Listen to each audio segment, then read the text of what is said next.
Selamat pagi anak-anak, good morning. Bagaimana kalian kabarnya? Sudah siap untuk pembelajaran kali ini? Oke, mari kita mulai dengan pembelajaran yaitu tentang tema 4, subtema 2. Tema 4-nya itu adalah berbagai pekerjaan, subtema 2-nya adalah pekerjaan di sekitarku. Dengan pembelajaran 1 sampai dengan 3.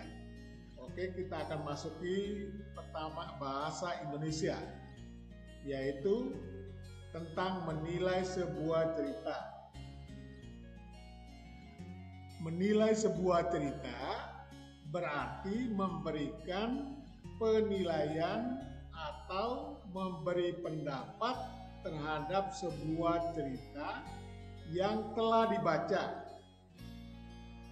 Pendapat tentang sebuah cerita dapat berupa menarik tidaknya cerita tersebut. Saat menyampaikan pendapat tentang sebuah cerita, kalian sebaiknya menuliskan secara lengkap, jelas, dan tidak berbelit tentang penilaian kalian terhadap cerita tersebut. Selanjutnya, jika cerita yang kalian baca memiliki kekurangan sehingga kurang menarik, maka sampaikan dengan bahasa yang sopan agar penulis cerita tidak tersinggung. Jangan lupa sampaikan alasan mengapa menyukai atau tidak menyukai cerita tersebut. Kita lihat yang berikutnya, yaitu menuliskan pendapat tentang suatu cerita. Menuliskan pendapat tentang suatu cerita. Saat menyampaikan pendapat, perlu memperhatikan beberapa unsur penting di dalam cerita yang dibaca. Unsur-unsur tersebut antara lain tema, tokoh yang terlibat, maupun pesan moral yang diambil dari cerita. Hal-hal yang harus kamu perhatikan. Selain itu, saat menyampaikan pendapat melalui sebuah tulisan adalah memahami tema cerita, jalan cerita, dan menuliskan pendapat dengan bahasa yang singkat dan jelas. Berikut kita akan memasuki ilmu pengetahuan alam tentang IPA, yaitu dampak pemahaman teknologi bagi sumber daya alam. Jadi kita lihat, sumber daya alam dan teknologi mempunyai hubungan timbal balik karena keduanya saling mempengaruhi. Teknologi memberikan pengaruh terhadap eksploitasi pendayagunaan sumber daya alam. Pengaruh tersebut berupa positif maupun negatif. Teknologi yang ramah lingkungan dapat mengolah sumber daya alam secara maksimal tanpa merusak habitat yang ada. Misalnya, untuk mengebor sumber daya alam berupa minyak bumi, dibutuhkan teknologi yang canggih agar prosesnya tidak merusak alam. Sedangkan teknologi yang tidak ramah lingkungan membuat lingkungan rusak dan sumber daya alam cepat habis. Pekerjaan nelayan ada yang masih menggunakan peralatan tradisional untuk menangkap ikan. Nah, ini disebut dengan itu nelayan tradisional. Sedangkan nelayan yang sudah memanfaatkan teknologi modern, ini disebut dengan nelayan modern. Saat ini, nelayan modern telah menggunakan kapal bermesin yang dilengkapi dengan GPS singkatan dari Global Positioning System untuk dapat melacak keberadaan ikan. Sudah canggih kan? Perbandingannya antara nelayan tradisional dengan nelayan modern dapat dilihat dengan diagram ini yang disebut dengan diagram Venn. Yaitu kalian bisa lihat situ, nelayan tradisional menggunakan sampan di daerah pantai menggunakan tenaga angin juga tanpa radar, ya. Sedangkan nelayan modern itu menggunakan kapal sampai ke tengah laut, menggunakan tenaga mesin, menggunakan radar. Nah, keduanya itu sama-sama menangkap ikan. Keduanya ya, baik tradisional maupun modern itu menangkap ikan, menggunakan jaring, lalu menghadapi badai dan ombak. Itu kedua-duanya sama. Kita lihat contoh dampak negatif dalam menggunakan teknologi. Bom ikan dan pukat harimau yang sering dipakai oleh nelayan untuk meningkatkan hasil laut, di mana bom ikan sebagai bahan peledak dapat menghancurkan terumbu karang dan habitat ikan. Sedangkan pukat harimau, jaring yang sangat besar yang dapat menjaring semua makhluk hidup laut. Jadi yang ikan yang kecil juga akan terangkut. Nah, ini salah. Kemudian kita lihat hal-hal yang harus diperhatikan para nelayan agar keseimbangan alam dan sumber daya alam tetap terjaga, yaitu tidak menangkap ikan secara besar-besaran, tidak menggunakan bahan peledak atau racun, tidak menggunakan pukat harimau dan bom ikan, memperkirakan daur hidup ikan. Sekarang kita lihat mengenai penghematan sumber daya alam. Para pekerja membuat pensil dari grafit dan tanah liat. Caranya yaitu dengan menghancurkan grafit dan tanah liat menjadi bentuk bubuk, kemudian dibakar selama kurang lebih 3 hari. Setelah itu pensil dibentuk panjang dan tipis serta dibungkus menggunakan kayu. Nah, ini ada pabriknya juga. Jadi untuk mau membuat pensil ya seperti itu. Kemudian yang berikutnya yaitu benda-benda lain yang terbuat dari kayu dengan menebang pohon seperti pintu, kursi, meja agar terjaga kelestariannya, maka pohon yang ditebang harus diganti dengan menanam kembali bibit baru dari tanaman sejenis. Kebutuhan hidup manusia dapat dipenuhi dengan memanfaatkan sumber daya alam yang ada di muka bumi. Pemanfaatan sumber daya alam perlu dilakukan secara bertanggung jawab agar persediaannya selalu terjaga. Beberapa contoh langkah penghematan sumber daya alam yang ada di muka bumi. Pertama, menghemat air saat mencuci kendaraan, pakaian maupun barang-barang lain. 2. Melakukan daur ulang pada barang-barang bekas. Yang ketiga yaitu menghemat penggunaan kertas, lalu mematikan keran saat tidak digunakan. Itu cara-cara untuk menghemat sumber daya alam. Kemudian kita lihat menghemat sumber daya alam hasil dari pekerjaan. Caranya gimana? Yaitu beberapa pekerjaan yang menghasilkan barang antara lain petani, peternak, nelayan, dan perajin.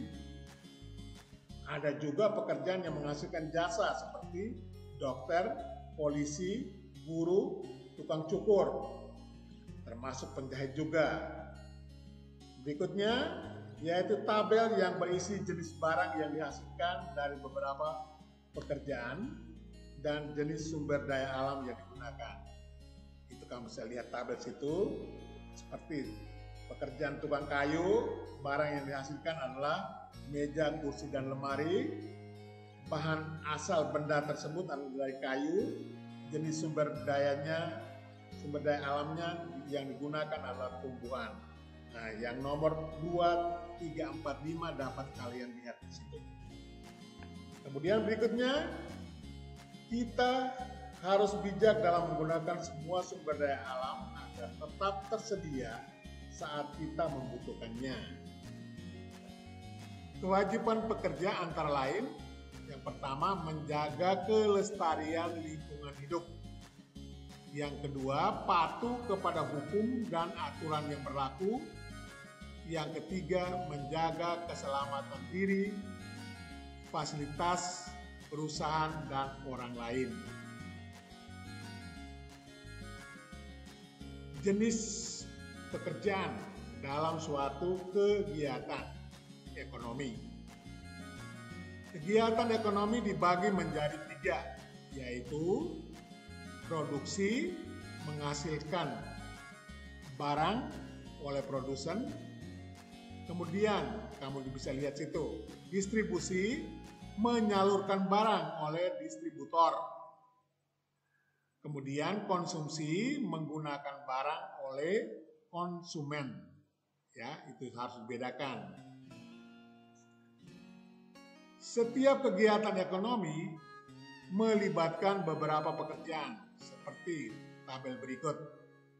Nomor 1, kegiatannya nelayan menangkap ikan, kegiatan ekonominya adalah produksi, jenis pekerjaan yang terlibat adalah nelayan.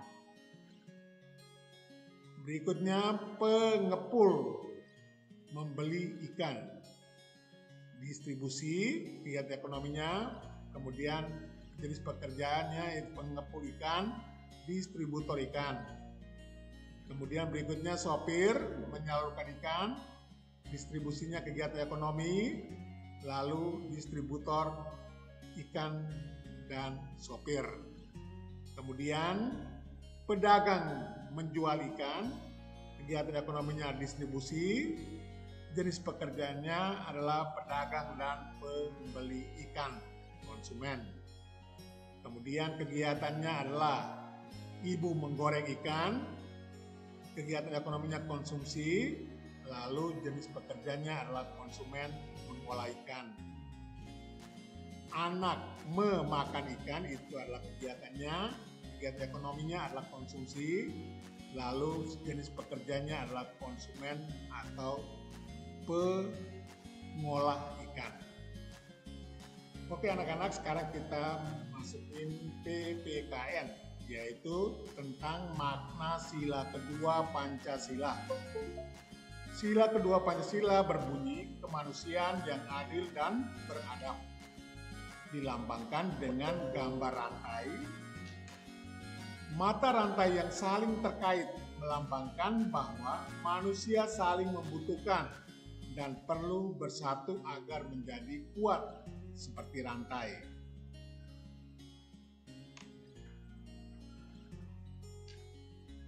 Yang berikut makna sila kedua Pancasila, yaitu setiap manusia setara dan sejajar, beradab dalam rasa, pikiran, dan tindakan, anti penjajahan, mengutamakan kebenaran dan keadilan.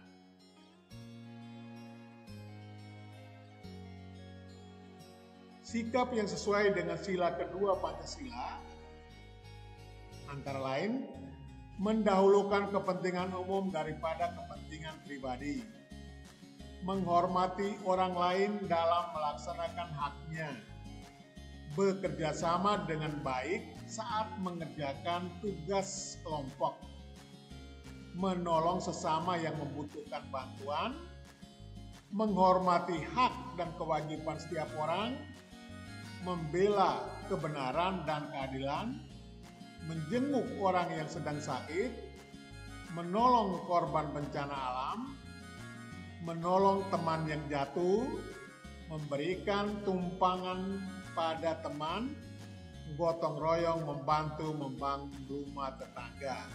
Nah, ini adalah sikap-sikap yang sesuai dengan sila kedua nih, Pancasila. Sila kedua ini mengajak masyarakat untuk dapat memperlakukan setiap orang sebagai sesama manusia yang memiliki martabat dan adab. Setiap manusia harus diperlakukan dengan sikap saling mencintai, tenggang rasa, dan saling menghormati. Mengejek artinya menganggap diri lebih baik daripada orang lain. Hal ini bertentangan dengan sila kedua Pancasila. Mengejek bisa membuat orang yang diejek tersakiti hatinya, sedih, dan menjadi tidak percaya diri.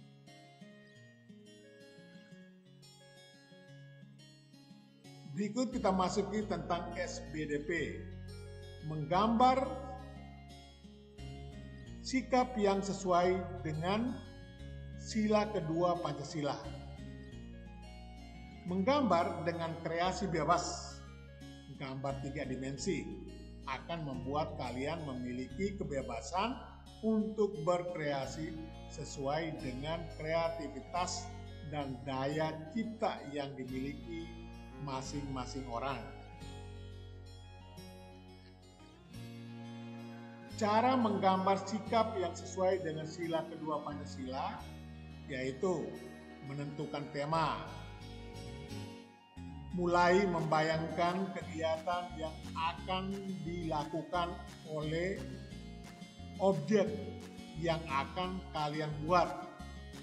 Contoh, kalian memilih untuk menggambar seseorang yang sedang menolong temannya. Menggambar sketsa dari gambar yang akan dibuat. Sketsa dibuat dengan menggunakan garis.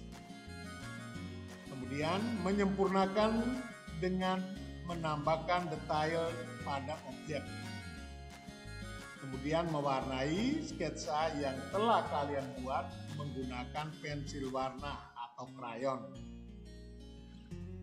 Demikian anak-anak untuk pembelajaran kita kali ini, yaitu tentang tema 4 subtema 2. Mudah-mudahan dapat kalian belajar lebih lanjut lagi sehingga siap untuk menghadapi ulangan maupun ujian.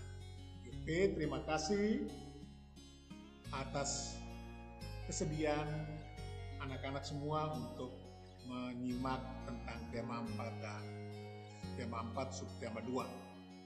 Okay, goodbye and see you.